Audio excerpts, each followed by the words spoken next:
Hello, I'm Bob the Bookerer and welcome to my channel. Today I'm just going to do a weekly wrap up, but I'm filming this a little bit earlier than I would normally. So by the time you see this, by the magic of scheduling, I'll already be on holiday. But with that said, here are some of the books that I've been reading this week up until the time that I leave, that I'm just sort of putting together all in one place. There are a fair few Booker long listed ones on this, so I'm going to keep it super brief talking about those because I'll do separate videos on them, which you can then watch and check out a more sort of detailed look at those. But here are the books that I read this week. So first up is just sort of a bit of a follow-on from last week's one, which is Jose Saramago's Seeing. And I mentioned a bit about what this book was in my last one, but I hadn't finished it by that point. And so now I have, and it is wonderful. As I expected, it would still end up being, so another 5-star one. So both Blindness, the book before this, and Seeing, kind of set in the same fictional city. The idea of this from Saramago is that essentially people sort of stop partaking properly in the democratic process. I say properly because that's very much sort of how the government sees it, that they've sort of been attacked or offended by this. Essentially, loads of people turn up on one voting day and they all in unison cast their votes, and they cast them as blank votes. And what that means is 70-something% of all votes are blank. That means that in theory, whoever wins the election, and there is an immediate winner, doesn't have much electoral clout. You know, they might have won with, say, 10% of the public vote. And of all the votes that were cast, that is the majority, but of the vast public, not at all. And what we then see is the ramifications of this. The government gets more and more aggressive in its responses to this.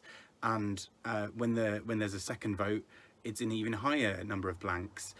Blank then also starts to become a weird kind of code word of a revolution, that if people start talking about blanking on something or reading a blank map, that's too revolutionary. So words start being used to replace that instead. And it's just fascinating. I really enjoyed this book. It really just goes in, it ramps up this tension in a way that almost feels quite Kafkaesque, of this sort of like, it gets more and more absurd where the government wants to take more away. There's even a throwback to Seeing, where one of the characters from that book is in this book as well. From Blindness. And she was one of the few people who wasn't blind during that whole situation. So everybody looks to her and starts thinking, oh, maybe she's caused something. And the government are interrogating her. And as she says, like, is it a crime that I didn't turn blind? Is that the only crime that you can pin on me? And they try kind of calling back to some violence from the previous book. It's fascinating. It's a really beautiful, I say beautiful, it's heartbreaking because of how brutal it is as a book. But I think it really well kind of analyzes sort of government power and the sort of a reminder basically that democracy is very much incumbent on power being given for a short period of time to a ruling party, and that power can be taken away at any time. So really interesting, and I need to read a lot more Saramago because I love this, and Blindness as well. I then read some of the Booker long listed books. So I've got here After Sappho by Selby Wynne Schwartz, which I loved. I thought was really interesting, and I've got a separate review of that coming up. But basically just really not what I thought it was, and it really blurs the line beautifully between fiction and non-fiction, and it is this whole other category all kind of unto itself. I've also been reading the Amgash sort of trilogy, soon to be a quartet, I believe, but of the books by Elizabeth Strout that sort of currently end with O. William, which has just been longlisted for the Booker. So I'm still very early into O. William as I post this, or as I record this, but we'll finish it soon. And it's a really beautiful set of books.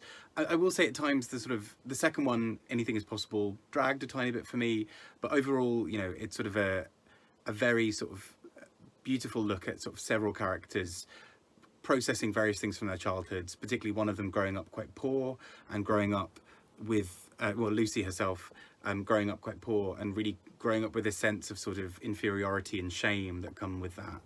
And that kind of carries over into O. William, which is looking a bit at the sort of her previous relationship with this man, with William, and how their childhoods in some ways were affected by their circumstances and how that affected their later relationship. All quite nice. I'm not sure if it's necessarily like taking me to new places or is sort of really pushing the needle and the envelope in that sense, but I don't know if it always has to, and I'm just enjoying the process of listening to these books as audiobooks and sort of taking them in and just enjoying them nonetheless. Next up, reading some books from the Wainwright Prize, because why not throw some more prizes into the mix with this? It's a book that I started reading a while ago as an audiobook and have just been listening to and really enjoying. And that is by Alice Bell, and it's called Our Greatest Experiment. And that's a book all about basically the history of climate change, which sounds on paper like it's going to be incredibly dry and boring and dull and everything. But it's actually surprisingly fun and interesting and quite witty at times, because she really goes into a lot of details about how we came to certain decisions and how we came to certain outcomes now with where we are and climate change and sort of climate breakdown. But it looks at it in a way that sort of analyzes, well, why did people take some decisions at certain times that seem incredibly now like they were just awful decisions? Was it just greed? Was it just this? And actually there was a whole infrastructure that led to those things happening. People knew about various things at the time, but there was various things that disincentivized them from doing the right thing. It's a really beautiful book, really interesting, and I really do recommend you to get the audio, just because I think I think a physical version it would be really fun and interesting regardless. But I think as an audio you get the kind of the added like snark of this book, which at times can be really fun and really interesting. So yeah, I really highly recommend that. And it's now been shortlisted for the Wainwright. I was reading it when it had been longlisted, so great that that's another one sort of ticked off essentially. Even though they're all great long lists anyway, so I really want to read all of them.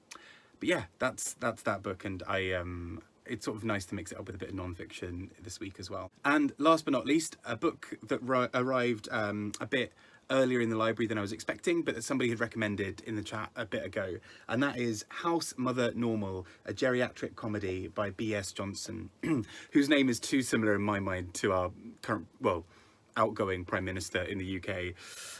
But anyway, and this, I had no real expectations going in. I didn't really know too much about this, but really enjoyed this.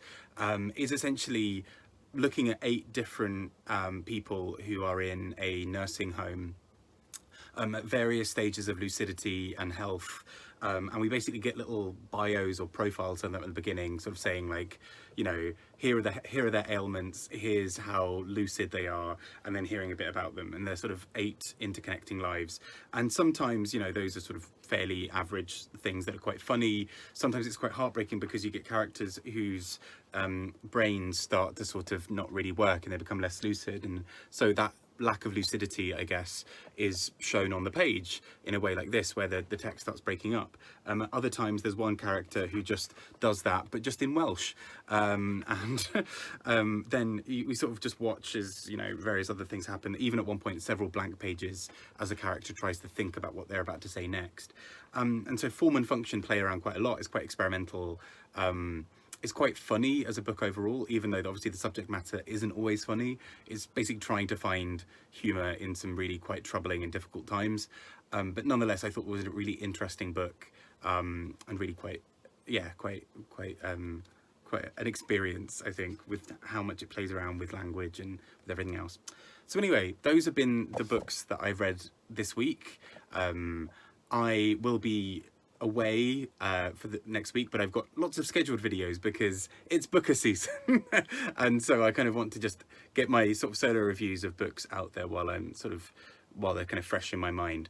And so I've you know, scheduled a couple to go out. I might be a bit slow with comments, just as a heads up, just because I'm going to be gallivanting around. I say gallivanting, I'm mostly going to be walking around and drinking coffee, but around Belgium and the Netherlands for a few days, well, about a week or so.